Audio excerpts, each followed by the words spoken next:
علیہ السلام کے کم و بیش 1000 سال بعد سرزمین عراق جہاں آج کل کوفہ آباد ہے میں پیدا ہوئے۔ ان کی قوم بتوں اور شیطانوں کی پوجا کرتی تھی۔ اللہ تعالیٰ نے بندوں پر رحمت فرماتے ہوئے ان کی قوم میں سے ایک شخص نوح بن لامک کو رسول بنا کر بھیجا۔ وہ لوگ انہیں اچھی طرح سے جانتے تھے، ان کی دیانت و صداقت کے معترف تھے۔ نوح علیہ السلام نے اپنی قوم کو اللہ کی وحدت کی عبادت کرنے کی طرف دعوت دی۔ ان کو سمجھایا کہ یہ بت کسی بھی نفع نقصان کے مالک نہیں ہیں، لیکن ان کی قوم نے ان کا مذاق اڑایا۔ کہنے لگے تم ہمیں گمراہ کر رہے ہو۔ سیدنا نوح علیہ السلام نے ان سے کہا میں تمہیں گمراہ نہیں کر رہا بلکہ تمہیں حق کی طرف بلا رہا ہوں، مجھے تمہاری طرف اللہ کا رسول بنا کر بھیجا گیا ہے۔ قوم کے بڑے لوگوں نے ان پر یہ الزام لگایا کہ تم اس بہانے سردار بننا چاہتے ہو۔ سیدنا نوح علیہ السلام اپنی قوم کو مسلسل توحید کی دعوت دیتے رہے، مگر فقیر اور مسکین لوگوں کی تھوڑی بہت تعداد ہی ان کے ساتھ اس دعوت کو قبول کرنے میں شریک ہو سکی۔ سیدنا نوح علیہ السلام اپنی قوم کو مسلسل توحید کی دعوت دیتے رہے، مگر فقیر اور مسکین لوگوں کی بہت تھوڑی تعداد ہی نے ان کی دعوت کو قبول کیا۔ کافروں کے سردار سیدنا نوح علیہ السلام سے کہنے لگے ہم تم کو اپنے ہی جیسا ایک عام آدمی دیکھتے ہیں، ہم تمہیں جھوٹا سمجھتے ہیں، نیز ہم ان فقراء اور مساکین کے ساتھ نہیں بیٹھ سکتے، تم ان کو اپنے پاس سے ہٹا دو۔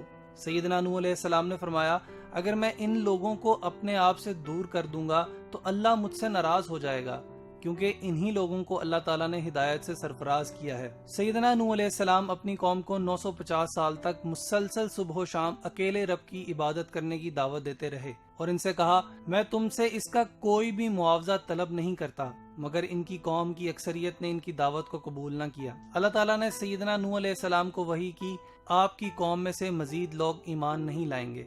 جب وہ اپنی قوم سے مایوس ہو گئے تو انہوں نے اللہ تعالیٰ سے اپنی قوم کی نافرمانیوں کے بدلے ہلاکت کی دعا کر دی۔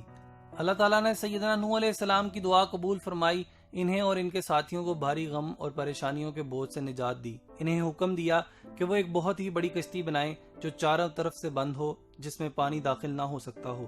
جو لوگ ظالم ہیں ان کے بارے میں ہم سے کچھ مت کہنا، کیونکہ وہ غرق کیے جائیں گے۔ چنانچہ سیدنا نوح علیہ السلام نے اپنے ساتھیوں کی مدد سے کشتی بنانا شروع کی۔ کافر لوگ ان کے پاس سے گزرتے تو ان کا مذاق اڑاتے اور کہتے نوح تم نے دعوت کا کام چھوڑ کر اب بڑھائی کا پیشہ اختیار کر لیا ہے۔ پھر کہتے نوح ایک ایسی جگہ کشتی بنا رہا ہے جہاں نہ تو دریا ہے نہ سمندر، ایسے آدمی کو ہم پاگل ہی سمجھیں گے۔ کچھ کہنے لگے نوح کیا اس مقام سے سمندر پھوٹے گا؟ پھر ان کی قوم کے کچھ سرکردہ لوگ کہنے لگے اگر تم دعوت دینے سے باز نہ آئے تو پتھروں سے ہلاک کر دیے جاؤ گے۔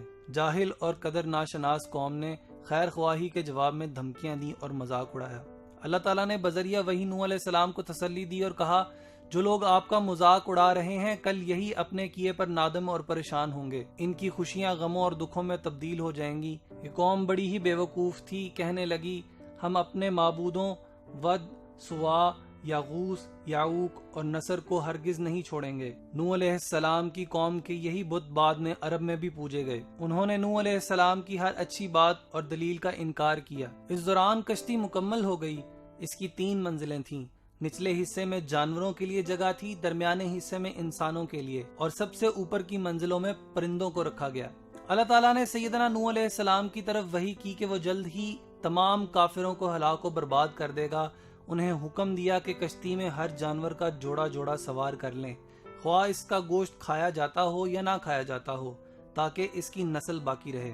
اس طرح ہر وہ چیز جس میں زندگی کے آثار ہیں، خواہ وہ سبزیاں ہوں یا پھل، اسے بھی کشتی میں رکھ لیں۔ اپنے خاندان کے تمام افراد کو بھی کشتی میں سوار کر لیں، ہاں جن کے بارے میں پہلے سے فرمان جاری ہو چکا ہے اسے سوار نہ کریں کہ یہ لوگ کافر ہیں۔ ان کے علاوہ جو بھی اللہ پر ایمان لایا ہے اور آپ کی نبوت کی تصدیق کرتا ہے اسے بھی اپنے ساتھ بٹھا لیں۔ سیدنا نوح علیہ السلام کی قوم کے بہت تھوڑے سے لوگ ہی ان پر ایمان لائے تھے۔ مورخین کے مطابق ان کی تعداد صرف 80 کے قریب تھی۔ نوح علیہ السلام نے ویسے ہی کیا جیسے ان کو حکم دیا گیا تھا۔ ان کے بیٹوں میں سے حام، سام اور یافس کشتی میں سوار ہوئے کیونکہ یہ مسلمان تھے۔ بالآخر وہ دن آ پہنچا جب اللہ تعالیٰ نے کافروں پر عذاب نازل کرنے کا فیصلہ کیا تھا۔ چنانچہ زمین سے پانی پھوٹ پڑا، آسمان سے شدید بارش شروع ہو گئی جس کی پہلے یا بعد میں کوئی مثال نہیں ملتی۔ سیدنا نوح علیہ السلام نے فوری طور پر حیوانات اور پرندوں کو کشتی میں سوار کیا، پھر تمام مومنوں سمیت کشتی میں بیٹھ گئے۔ اس کشتی میں بیٹھ جاؤ، اللہ ہی کے نام سے اس کا چلنا اور ٹھہرنا ہے، یقیناً میرا رب بڑی بخشش والا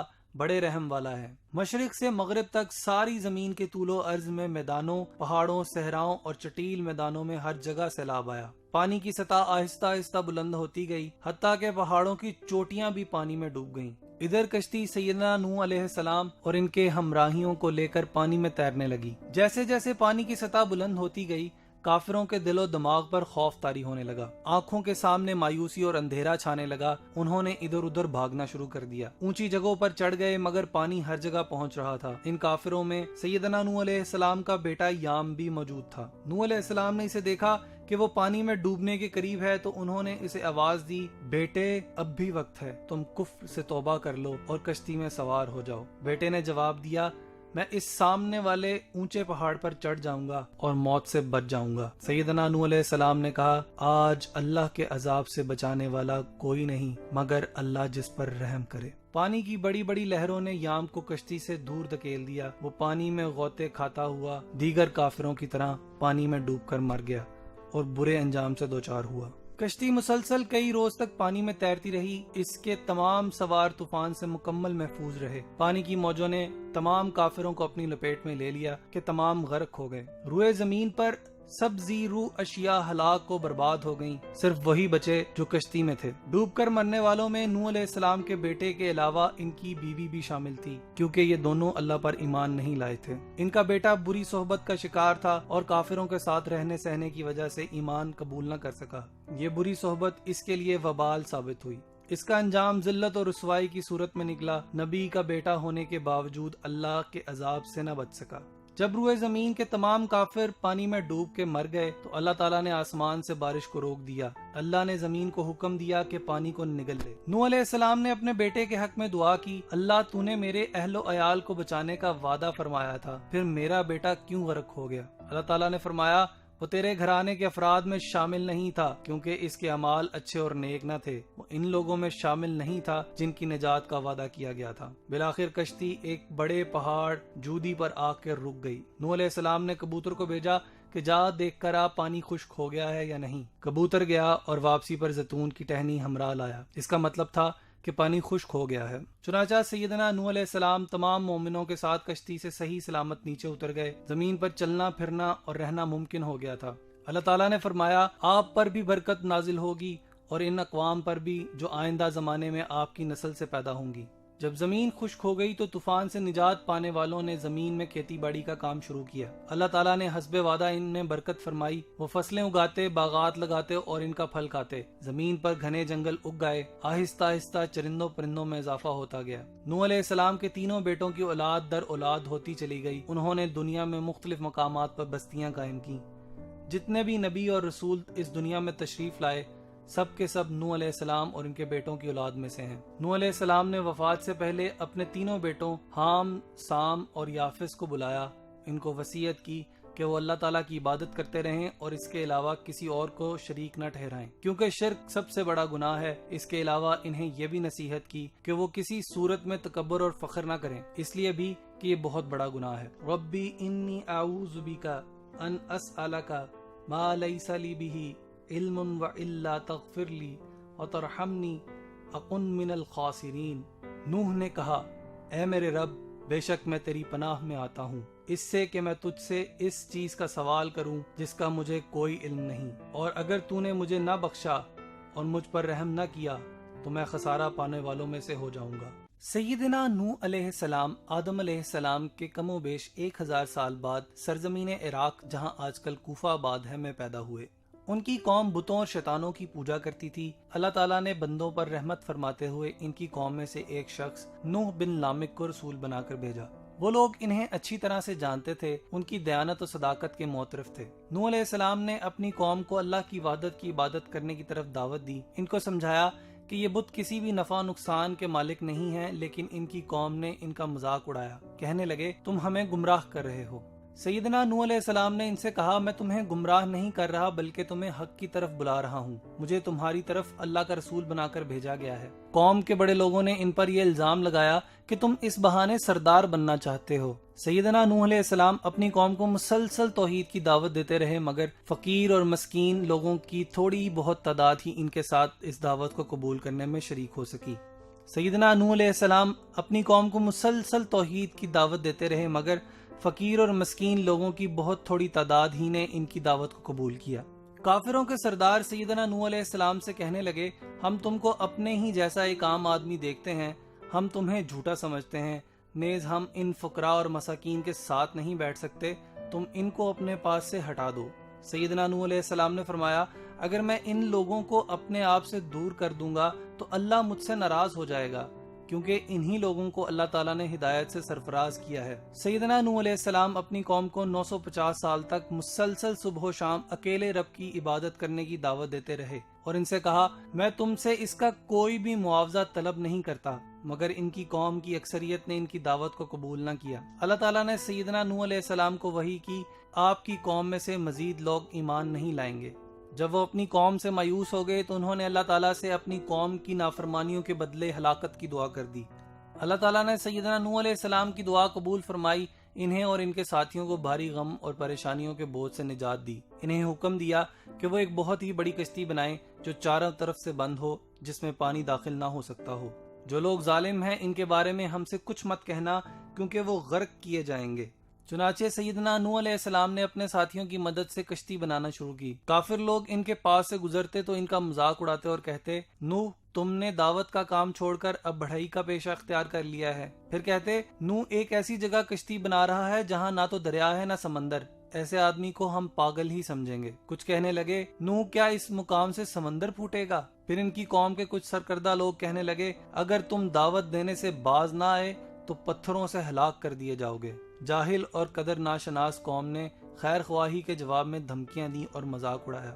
اللہ تعالیٰ نے بذریعہ وحی نوح علیہ السلام کو تسلی دی اور کہا، جو لوگ آپ کا مذاق اڑا رہے ہیں کل یہی اپنے کیے پر نادم اور پریشان ہوں گے، ان کی خوشیاں غموں اور دکھوں میں تبدیل ہو جائیں گی۔ یہ قوم بڑی ہی بے وقوف تھی، کہنے لگی، ہم اپنے معبودوں ود، سوا، یاغوث، یعوق اور نصر کو ہرگز نہیں چھوڑیں گے۔ نوح علیہ السلام کی قوم کے یہی بت بعد میں عرب میں بھی پوجے گئے۔ انہوں نے نوح علیہ السلام کی ہر اچھی بات اور دلیل کا انکار کیا۔ اس دوران کشتی مکمل ہو گئی۔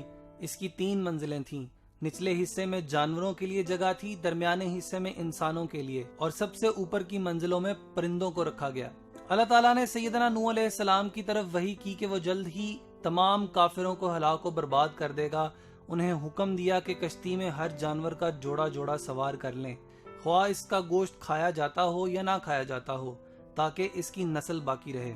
اس طرح ہر وہ چیز جس میں زندگی کے آثار ہیں، خواہ وہ سبزیاں ہوں یا پھل، اسے بھی کشتی میں رکھ لیں۔ اپنے خاندان کے تمام افراد کو بھی کشتی میں سوار کر لیں، ہاں جن کے بارے میں پہلے سے فرمان جاری ہو چکا ہے اسے سوار نہ کریں کہ یہ لوگ کافر ہیں۔ ان کے علاوہ جو بھی اللہ پر ایمان لایا ہے اور آپ کی نبوت کی تصدیق کرتا ہے، اسے بھی اپنے ساتھ بٹھا لیں۔ سیدنا نوح علیہ السلام کی قوم کے بہت تھوڑے سے لوگ ہی ان پر ایمان لائے تھے۔ مورخین کے مطابق ان کی تعداد صرف 80 کے قریب تھی۔ نوح علیہ السلام نے ویسے ہی کیا جیسے ان کو حکم دیا گیا تھا۔ ان کے بیٹوں میں سے حام، سام اور یافس کشتی میں سوار ہوئے، کیونکہ یہ مسلمان تھے۔ بالآخر وہ دن آ پہنچا جب اللہ تعالیٰ نے کافروں پر عذاب نازل کرنے کا فیصلہ کیا تھا۔ چنانچہ زمین سے پانی پھوٹ پڑا، آسمان سے شدید بارش شروع ہو گئی، جس کی پہلے یا بعد میں کوئی مثال نہیں ملتی۔ سیدنا نوح علیہ السلام نے فوری طور پر حیوانات اور پرندوں کو کشتی میں سوار کیا، پھر تمام مومنوں سمیت کشتی میں بیٹھ گئے۔ اس کشتی میں بیٹھ جاؤ، اللہ ہی کے نام سے اس کا چلنا اور ٹھہرنا ہے، یقیناً میرا رب بڑی بخشش والا،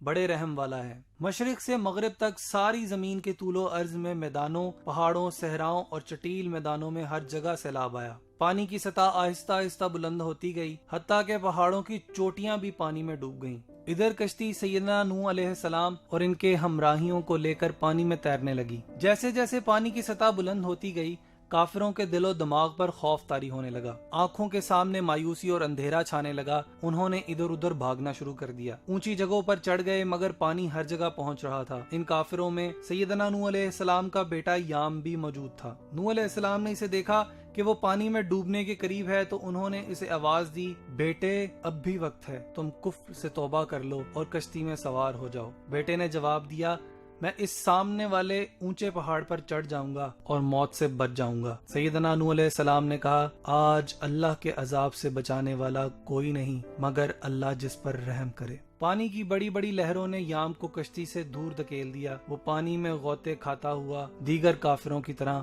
پانی میں ڈوب کر مر گیا اور برے انجام سے دوچار ہوا۔ کشتی مسلسل کئی روز تک پانی میں تیرتی رہی۔ اس کے تمام سوار طوفان سے مکمل محفوظ رہے۔ پانی کی موجوں نے تمام کافروں کو اپنی لپیٹ میں لے لیا کہ تمام غرق ہو گئے۔ روئے زمین پر سب زی روح اشیاء ہلاک کو برباد ہو گئیں، صرف وہی بچے جو کشتی میں تھے۔ ڈوب کر مرنے والوں میں نوح علیہ السلام کے بیٹے کے علاوہ ان کی بیوی بھی شامل تھی، کیونکہ یہ دونوں اللہ پر ایمان نہیں لائے تھے۔ ان کا بیٹا بری صحبت کا شکار تھا اور کافروں کے ساتھ رہنے سہنے کی وجہ سے ایمان قبول نہ کر سکا۔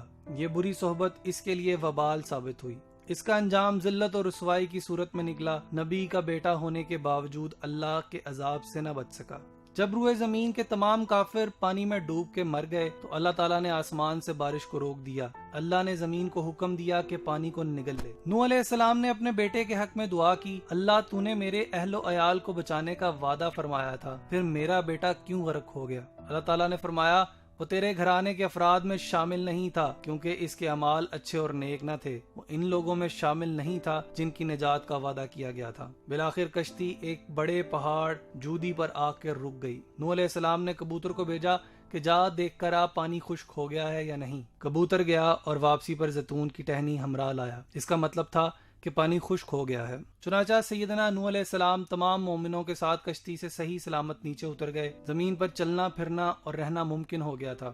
اللہ تعالیٰ نے فرمایا، آپ پر بھی برکت نازل ہوگی اور ان اقوام پر بھی جو آئندہ زمانے میں آپ کی نسل سے پیدا ہوں گی۔ جب زمین خشک ہو گئی تو طوفان سے نجات پانے والوں نے زمین میں کھیتی باڑی کا کام شروع کیا۔ اللہ تعالیٰ نے حسب وعدہ ان میں برکت فرمائی۔ وہ فصلیں اگاتے، باغات لگاتے اور ان کا پھل کھاتے۔ زمین پر گھنے جنگل اگ گئے۔ آہستہ آہستہ چرندوں پرندوں میں اضافہ ہوتا گیا۔ نوح علیہ السلام کے تینوں بیٹوں کی اولاد در اولاد ہوتی چلی گئی۔ انہوں نے دنیا میں مختلف مقامات پر بستیاں قائم کی۔ جتنے بھی نبی اور رسول اس دنیا میں تشریف لائے سب کے سب نوح علیہ السلام اور ان کے بیٹوں کی اولاد میں سے ہیں۔ نوح علیہ السلام نے وفات سے پہلے اپنے تینوں بیٹوں حام، سام اور یافس کو بلایا۔ ان کو وصیت کی کہ وہ اللہ تعالیٰ کی عبادت کرتے رہیں اور اس کے علاوہ کسی اور کو شریک نہ ٹھہرائیں، کیونکہ شرک سب سے بڑا گناہ ہے۔ اس کے علاوہ انہیں یہ بھی نصیحت کی کہ وہ کسی صورت میں تکبر اور فخر نہ کریں، اس لیے بھی کہ یہ بہت بڑا گناہ ہے۔ ربی انی اعوذ بک ان اسألک ما لیس لی بہ علم والا تغفر لی وترحمنی اکن من الخاسرین۔